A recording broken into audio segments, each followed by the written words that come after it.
നിർമ്മാണ ചിലവുകൾ കുത്തനെ ഉയരുന്ന സാഹചര്യത്തിൽ സർക്കാർ ഇടപെടലുകൾ ആവശ്യമാണ് എന്ന് അറിയിച്ചുകൊണ്ട് ബിൽഡേഴ്സ് അസോസിയേഷൻ ദൃശ്യമാധ്യമ രംഗങ്ങളെ അറിയിക്കുന്നതിനായി തിരുവനന്തപുരം പ്രസ് ക്ലബ്ബിൽ പ്രസ് കോൺഫറൻസ് സംഘടിപ്പിക്കുകയുണ്ടായി. പ്രസ് മീറ്റിൽ സംസ്ഥാന chairman K Satheesh Kumar, PWD committee chairman Pilaxy K Varghese, K Vinod, Paul T Mathew, Rajesh Mathew, Sabu Cherian എന്നിവർ പ്രസംഗിച്ചു. ഞങ്ങൾ പ്രധാനപ്പെട്ട വിലക്കയറ്റവും ഞങ്ങളുടെ വർക്കിനെ സംബന്ധിച്ചുമുള്ള ഒരു ഇൻവിറ്റേഷനാണ് നിങ്ങളുടെ മുന്നിൽ വയ്ക്കുന്നത്. അതിനു മുന്നേ ബിൽഡേഴ്സ് അസോസിയേഷൻ ഓഫ് ഇന്ത്യനെ പറ്റിയിട്ട് 2 വാക്ക്. 1941 ഇന്ത്യയിൽ പ്രൈമായിട്ടുള്ള എഞ്ചിനീയറിംഗ് കോൺട്രാക്ടേഴ്സിൻ്റെ ഒരു സംഘടനയായിട്ട് വളർന്നതാണ് ബിൽഡേഴ്സ് അസോസിയേഷൻ ഓഫ് ഇന്ത്യ. ഇന്ന് ഇന്ത്യയിൽ മൊത്തം 264ഓളം സെൻറ്റേഴ്സുകളും ഏകദേശം 2 ലക്ഷത്തോളം മെമ്പേഴ്സും നമ്മളിൽ വർക്ക് ചെയ്യുന്നുണ്ട്. ഇന്ന് ഞങ്ങൾ അനുഭവിക്കുന്ന വളരെ പരിതാപകരമായ ഈ യുദ്ധത്തിൻ്റെ കെടുതി മൂലം ഞങ്ങളുടെ വർക്കിംഗ് മേഖലയിൽ വന്നിരിക്കുന്ന വളരെ പ്രധാനപ്പെട്ട കാര്യങ്ങൾ നിങ്ങളുടെ മുന്നിൽ വയ്ക്കാനാണ് ഞങ്ങൾ ഇന്നിവിടെ വന്നിരിക്കുന്നത്. ബിറ്റുമെൻ ആണെങ്കിലും അതേപോലെ തന്നെ പെട്രോളിയം പ്രൊഡക്ട്സ്, എസ്പെഷ്യലി പെട്രോളിയം പ്രൊഡക്ട്സിൻ്റെ എല്ലാത്തിൻ്റെയും വില ഇന്ന് അതിഭീകരമായിട്ട് ഉയർന്നിരിക്കുകയാണ്. ബിറ്റുമെൻ്റെ വിലയാണെങ്കിൽ ഒരു 80% കൂടി നിൽക്കുകയാണ്. 80%. PVC പ്രോഡക്ട്സിൻ്റെ വില 46-47% കൂടി നിൽക്കുന്നു. സ്റ്റീലിൻ്റെ വിലയാണെങ്കിലും അതേപോലെ തന്നെ 53% ലേബർ കോസ്റ്റ് എസ്കലേഷൻ. ഇതുമൂലം ഉണ്ടായിരിക്കുന്ന ലേബർ കോസ്റ്റ് ഇന്ന് നമുക്കറിയാം, ലേബേഴ്സിന് കിട്ടാനില്ലാത്ത ഒരവസ്ഥയിൽ കേരളം മൂവ് ചെയ്തുകൊണ്ടിരിക്കുകയാണ്. ഇപ്പോൾ ലേബറിൽ വരുന്ന വ്യതിയാനങ്ങൾ, ലേബറിൽ വരുന്ന വ്യത്യാസങ്ങൾ 30% മേലെ ഉണ്ട്. ഇന്ന് നാഷണൽ ഗവൺമെൻറ് തന്നെ മിനിമം വേജസ് ആക്ട് പുതുക്കിയിരിക്കുന്നു. 11.67 പോയിന്റ് കൂട്ടിക്കൊണ്ട് ഒരു പുതിയ വിജ്ഞാപനം ഈ അടുത്ത ദിവസം വന്നിട്ടുണ്ട്. അതിൻ്റെയൊക്കെ അടിസ്ഥാനത്തിൽ ഒരു ഇൻക്രീസ് വരുന്നു എന്നുള്ളതാണ്. ആ ഇൻക്രീസിനെ എങ്ങനെ കൈകാര്യം ചെയ്യണം, എങ്ങനെ ഞങ്ങൾക്ക് അതിൻ്റെ ഒരു നെക്സ്റ്റ് സ്റ്റെപ്പിലേക്ക് എങ്ങനെ കോൺട്രാക്ട് മേഖലയെ രക്ഷപ്പെടുത്തണം എന്നുള്ള രൂപത്തിൽ. രക്ഷപ്പെടുത്തുക എന്ന് പറയുമ്പോൾ നമ്മൾക്ക് ഒരു നിങ്ങൾ കോൺട്രാക്ട് എടുത്തതല്ലേ എന്നുള്ളൊരു വാദത്തിൻ്റെ ഉപരിയായിട്ട് ഈ മേഖല സജീവമായിട്ട് നിൽക്കേണ്ടതും, ഈ നിർമ്മാണ പ്രവർത്തനങ്ങൾ ഇന്ത്യയിൽ 2ാമത്തെ വ്യവസായ മേഖലയാണ് കോൺട്രാക്ട് അല്ലെങ്കിൽ നിർമ്മാണ പ്രവർത്തികൾ. അത് വളരെ ശക്തമായിട്ട് നിൽക്കേണ്ടത് ഇന്ന് ഇന്ത്യയുടെ വികസനത്തിൻ്റെ ആവശ്യമാണ്. അപ്പോൾ ഈ മേഖലയിലുള്ള സകല കാര്യങ്ങളെയും സംരക്ഷിക്കേണ്ട ഒരു ഉത്തരവാദിത്വം ഗവൺമെൻറ്റിനും അതേപോലെ തന്നെ നമ്മൾക്ക് ഓരോരുത്തർക്കും ഉണ്ട് എന്നുള്ളതാണ് ഞാൻ നിങ്ങളുടെ മുന്നിൽ വയ്ക്കുന്നത്. ഇതുമായിട്ട് ബന്ധപ്പെട്ടിട്ട് കൂടുതൽ സംസാരിക്കുന്നതിനും നമ്മുടെ ആ വില നിലവാരങ്ങളുടെ പറ്റിയിട്ട് കൂടുതൽ പറയുന്നതിനും നമ്മുടെ ഫംഗ്ഷൻ കമ്മിറ്റി ചെയർമാൻ ഫെലിക്സിനെ ക്ഷണിക്കുന്നു. കൺസ്ട്രക്ഷൻ ഇൻഡസ്ട്രി എന്ന് പറയുമ്പോൾ അഥവാ കോൺട്രാക്ടേഴ്സ് എന്ന് ചിന്തിക്കുമ്പോൾ പലർക്കും ഒരു ധാരണയുണ്ട്, ഇതൊരു പ്രത്യേക കാറ്റഗറി, ഇതൊരു മാഫിയ പ്രവർത്തനത്തിന്റെ ഭാഗം എന്നൊക്കെയാണ് പലരുടെയും കാഴ്ചപ്പാട്.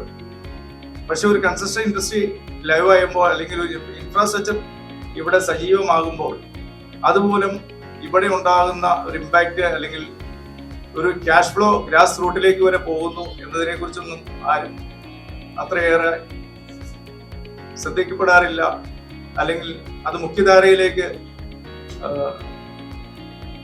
ചിന്തിക്കാറില്ല എന്നുള്ള ഒരു ഖേദം ഞങ്ങളിലൊക്കെ ഉണ്ട്.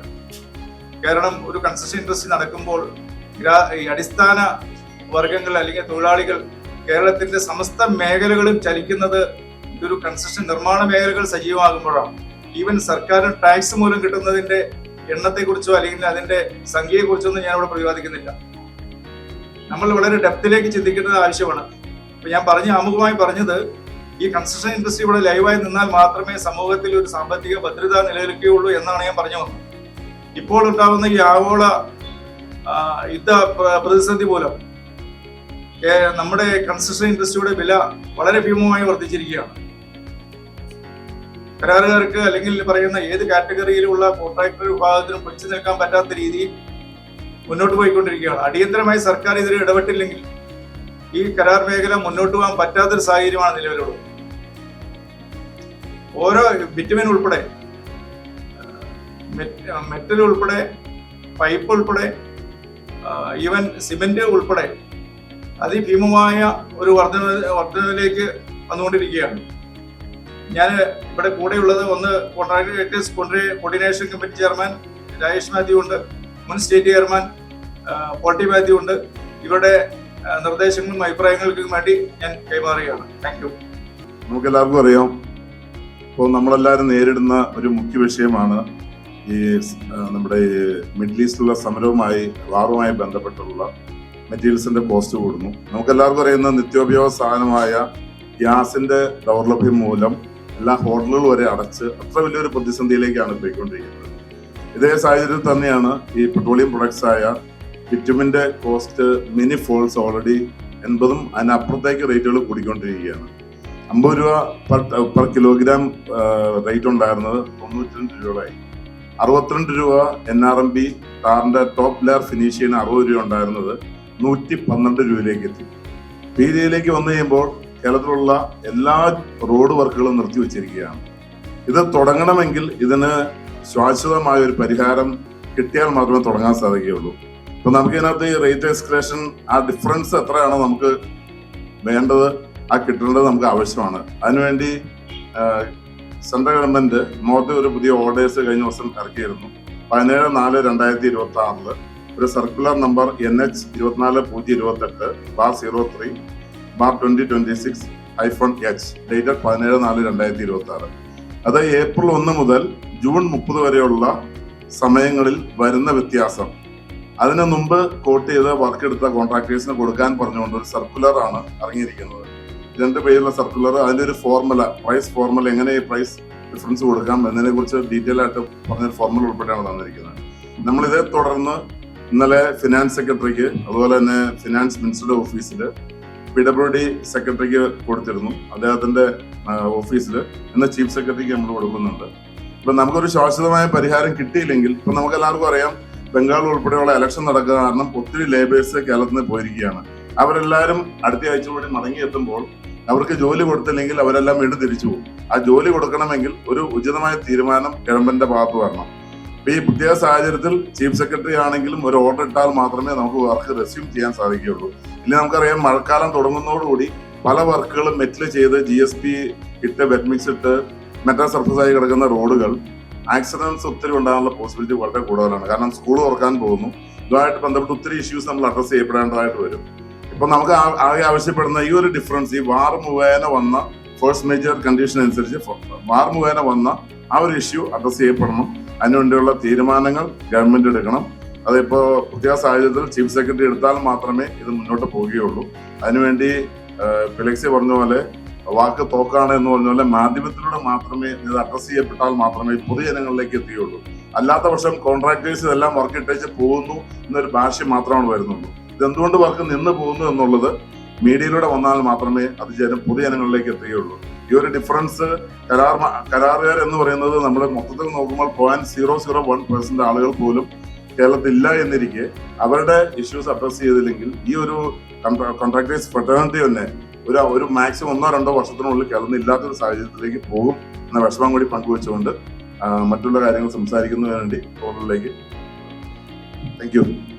ഞാൻ ഗവൺമെന്റ് കോർഡിനേഷൻ കമ്മിറ്റി മെമ്പറാണ്. ഗവൺമെന്റ് ഒരു കോർഡിനേഷൻ കമ്മിറ്റി കോൺട്രാക്ടേഴ്സും ഉദ്യോഗസ്ഥരും ചീഫ് എഞ്ചിനീയറും സെക്രട്ടറി ഉൾപ്പെടുത്തിക്കൊണ്ട് 3 കൊല്ലം മുമ്പ് ഇങ്ങനെയുള്ള കാര്യങ്ങൾ അഡ്രസ്സ് ചെയ്യാൻ വേണ്ടിയിട്ട് ഫോം ചെയ്തതിനകത്തൊരു മെമ്പറാണ്.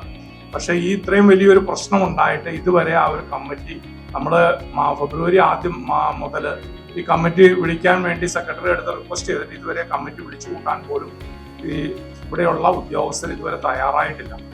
ഇതിലൊരു മാറ്റം വരണം എന്ന് മാത്രമാണ് ഞങ്ങൾ ഉദ്ദേശിക്കുന്നത്. കരാറുകാർ എടുത്ത വർക്ക് പൂർത്തിയാക്കുവാൻ അവർ ഉത്തരവാദിത്തപ്പെട്ടവരാണ് എന്ന് പൊതുജനവും നമ്മളെല്ലാവരും പറയും. പക്ഷേ ഈ കരാറുകാരൻ 45 രൂപയ്ക്ക് കിട്ടുന്ന ടാറ്, മേടിക്കേണ്ടിയിരുന്ന ടാറ് 96 രൂപയ്ക്ക് മേടിക്കുമ്പോൾ അത് എവിടെ നിന്ന് മേടിക്കാൻ പറ്റും? അത് എവിടെ നിന്നാണ്? ഗവൺമെന്റ് തന്നെയാണ് കൊടുക്കുന്നത്. BPCL-ഉം HPCL-ഉം മാത്രം കൊടുക്കുന്ന ബിറ്റുമിൻ ഒരു കരാറുകാരന് വീട്ടിൽ നിന്നോ നമ്മുടെ പറമ്പിൽ നിന്നോ കുടിച്ചെടുക്കാൻ പറ്റാത്തൊരു സാധനമാണ്. അത് ഗവൺമെന്റ് തന്നെയാണ് 96 രൂപ ആക്കിയിരിക്കുന്നത്. അത് യുദ്ധം മൂലം വന്നിരിക്കുന്ന ഈ ബിറ്റുമിന്റെയും സ്റ്റീലിന്റെയും സിമെന്റിന്റെയും വില വ്യത്യാസം മാത്രമാണ് ഒരു കരാറുകാരൻ എന്നുള്ള നിലയിൽ കരാർ സംഘടനകൾ ആവശ്യപ്പെടുന്നുള്ളൂ. അത് നടപ്പാക്കുവാനായിട്ട് നിങ്ങളുടെ അവരുടെയും സഹായം പ്രതീക്ഷിക്കുന്നു. നന്ദി, നമസ്കാരം. ഇതിൽ ഞങ്ങളെ കേൾക്കാൻ തയ്യാറായ പ്രസ് അസോസിയേഷന്, പ്രസ് ക്ലബിന്റെ എല്ലാ ഭാരവാഹികൾക്കും നിങ്ങൾക്ക് ഓരോരുത്തർക്കും നന്ദി അർപ്പിച്ചുകൊണ്ടിരുന്നു.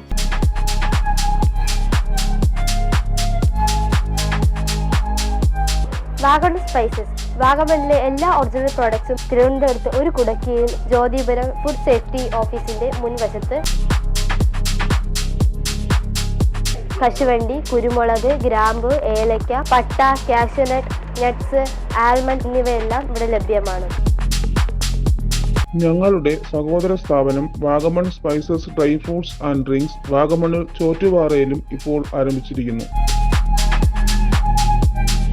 വാഗമണ്ണിൽ തുടങ്ങിയ വാഗമൺ സ്പൈസസിന് എല്ലാവിധ ആശംസകളും നേർന്നുകൊള്ളുന്നു.